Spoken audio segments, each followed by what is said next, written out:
tú sabes, el caso del fútbol, que también ha sido un fenómeno muy complejo que todavía sigue golpeando el escenario pues del fútbol mexicano y de la cooperativa, Vicente. Sí, Daniel, gracias por tus generosas palabras, gracias por recordarnos aquel espacio, ¿no? Eh, Éntrale sin miedo en la octava y que ahí en el Zócalo hacíamos pues lo que hemos podido hacer para darle voz a los que no han tenido voz y bueno, en este sentido pues hay que estar pendientes de lo que ocurra con un poder judicial podrido. No quiero ser mal pensado, querido Daniel Marmolejo. Mira, sin embargo, Vicente, bajo las mismas condiciones de la justicia, y esto también es importante señalar, gracias a las denuncias que se hicieron contra jueces, contra magistrados, quienes acumulaban las carpetas totalmente teledirigidas por Billy Álvarez, a pesar de ello, dentro del mismo sistema de procuración de justicia, de investigación, la UIF, que fue fundamental en esto, el trabajo del doctor Santiago Nieto, en un periodo, recordarás, espectacular de congelamiento de cuentas, de ataque al crimen organizado, de pues, investigaciones incluso sobre redes de pederastas en el estado de Tlaxcala, la estafa maestra y tantos otros fenómenos que se dieron de manera, yo diría, fabulosa durante todo ese tiempo. Se pudo obtener la información y la fiscalía llegó con la investigación al solicitar las órdenes de aprehensión que después de un periodo como de 3 intentos, un juez de control con sede en el penal del Altiplano en Almoloya de Juárez finalmente liberó la orden de aprehensión, las órdenes de aprehensión. Y ha sido justamente dentro del mismo sistema judicial, a pesar de sus problemas, como se dio la captura de muchos otros sujetos, Vicente. De la red de Billy Álvarez hay muchas personas involucradas tanto en las estafas durante el tiempo de él como director general de la cooperativa y presidente del equipo de fútbol, pero era director general de la cooperativa y posteriormente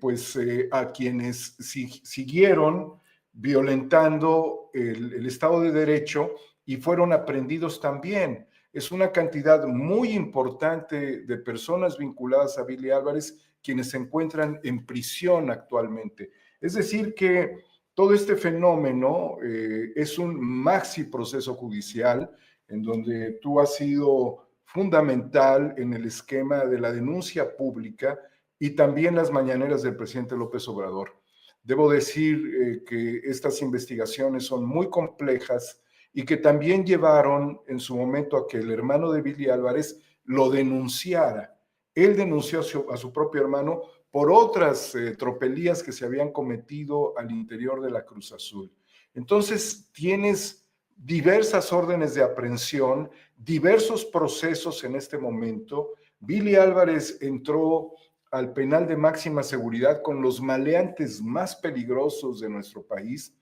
incluyendo el yerno de El Mayo Zambada, quien pues prácticamente a la par de Billy llega al penal de máxima seguridad. Entonces, la UIF y la Fiscalía Especializada en Materia de Delincuencia Organizada tienen al menos dos órdenes, dos carpetas abiertas en este momento y también pues hay otra por operaciones con facturas chuecas. Es una investigación adicional y aparte hay una del Fuero Común de la Fiscalía en la Ciudad de México por administración fraudulenta. Pero tienes mucha razón en poner atención porque estamos en un fenómeno transicional donde van a cambiar jueces, magistrados y ministros y muchos pueden buscar llevarse una tajada muy importante a partir de la liberación de Billy Álvarez, lo que pondría en riesgo a la sociedad mexicana porque no son delincuentes convencionales, han sido delincuentes por décadas. Entonces ahora lo vemos ya como un hombre casi octogenario, que estaría buscando también salvarse por la edad, pero su cuñado, Víctor Garcés Rojo, también se encuentra en prisión por falsedad ante la autoridad y también está vinculado en las investigaciones contra Billy Álvarez. Y existirían por allí algunas personas que todavía se encuentran prófugos de la justicia, incluyendo un abogado muy importante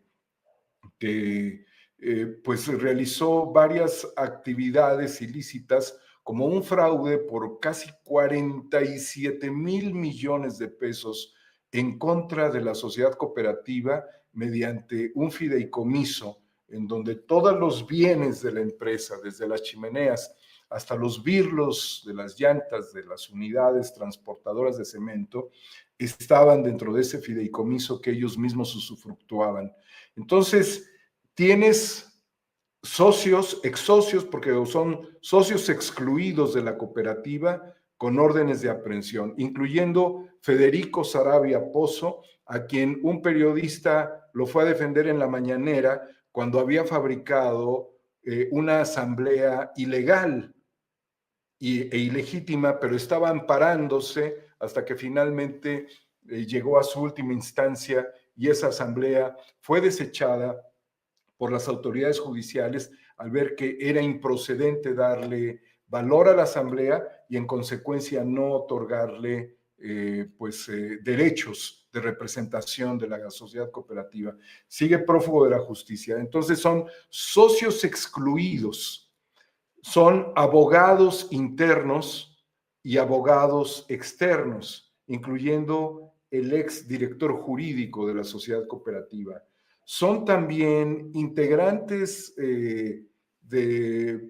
importantes despachos de abogados, incluyendo otro abogado muy famoso, Luis Miguel Campos, que incluso llegaba a salir en algunos programas de televisión hablando sobre el robo de viviendas, cuando él, mediante un montaje que fue a través de un arbitraje, falso arbitraje, pero tenían un árbitro a su favor, hicieron un arbitraje que judicializaron con sujetos a modo para tratar de obtener la planta y después transferírsela a Federico Saravia, la cara visible de Guillermo Héctor Álvarez Cuevas. Cantaban esto con mucha algarabía, pero estaban engañando a las autoridades fiscales y a las autoridades del Poder Judicial, quienes en el último momento resistieron a no entregarle a la empresa los activos, incluyendo la planta cementera del estado de Aguascalientes, donde ya había un grupo decidido a colonizarla de forma arbitraria, un arbitraje arbitrario, y se descubrió que todo esto era un fraude procesal. Luis Miguel Campos se le conocía por expropiar, por robar propiedades a personas de la tercera edad en lugares de alta plusvalía como Polanco, restaurantes como el restaurante Arroyo, que es un restaurante muy importante y con una larga historia en la Ciudad de México. También fue un litigio que él llevó. Entonces muchas personas salieron a reclamar a este abogado todas las tropelías que había perpetrado para despojarlo de sus bienes. Pues con la cooperativa no pudo, el Poder Judicial se detuvo, las autoridades del sistema de administración tributaria tuvieron dudas y algún juez en la Ciudad de México, pues sin comprender realmente el fenómeno, le estaba dando el banderazo a este fraude procesal. Todo eso se dio también, entonces ahí se vincularon despachos de abogados posterior, mucho más adelante de las órdenes de aprehensión contra Billy, o sea,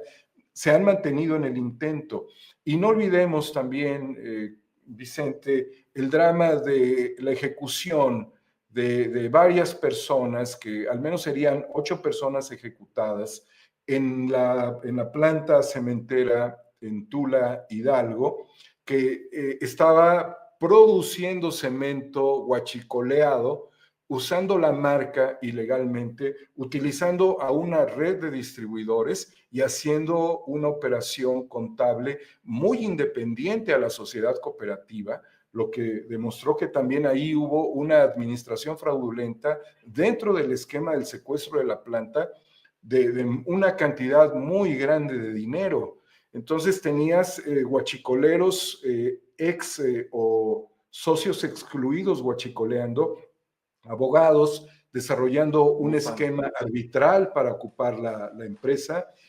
ejecuciones y además acciones ilegales que debieron ser castigadas inmediatamente, como fue la alteración de las escenas del crimen, porque estas personas las movieron ya como cadáveres y las arrastraron hacia otro lugar. Finalmente, dentro de esa misma situación, hay una investigación que debería estar abierta por haber calcinado quizás a 2 personas en los hornos crematorios, lo que significa una desaparición, un homicidio de estas personas y la desaparición de sus cuerpos en hornos crematorios. Todo esto se pudo haber evitado junto con lo que nosotros en su momento señalamos muy claramente, Vicente, cuando fue el atentado contra la vida de Oliverio Guerrero Trujillo que le causó la muerte. Y posteriormente la ejecución de otro socio cooperativista en Lagunas, Oaxaca, Conrado Ortiz Mendoza. Entonces, date cuenta, Vicente, que no son personajes, no son delincuentes simplemente de cuello blanco, son asesinos, son criminales, son gente dedicada al despojo y además de perpetrar todas estas cosas, han vivido amenazando la vida de quienes hemos investigado a profundidad. Pues Daniel Marmolejo, qué bueno que regresas a estas cámaras, a estos micrófonos de Sin Censura. Ya teníamos rato que no nos saludábamos y bueno, pues avanza y ya te estaremos molestando para seguir hablando de este tema y de otros, si así lo consideras prudente. Tú sabes que hemos sido muy respetuosos también de tu situación. Cada quien maneja sus cosas de diferente manera. Y bueno, tú también has sido muy respetuoso, muy solidario de nuestra situación desde que empezamos.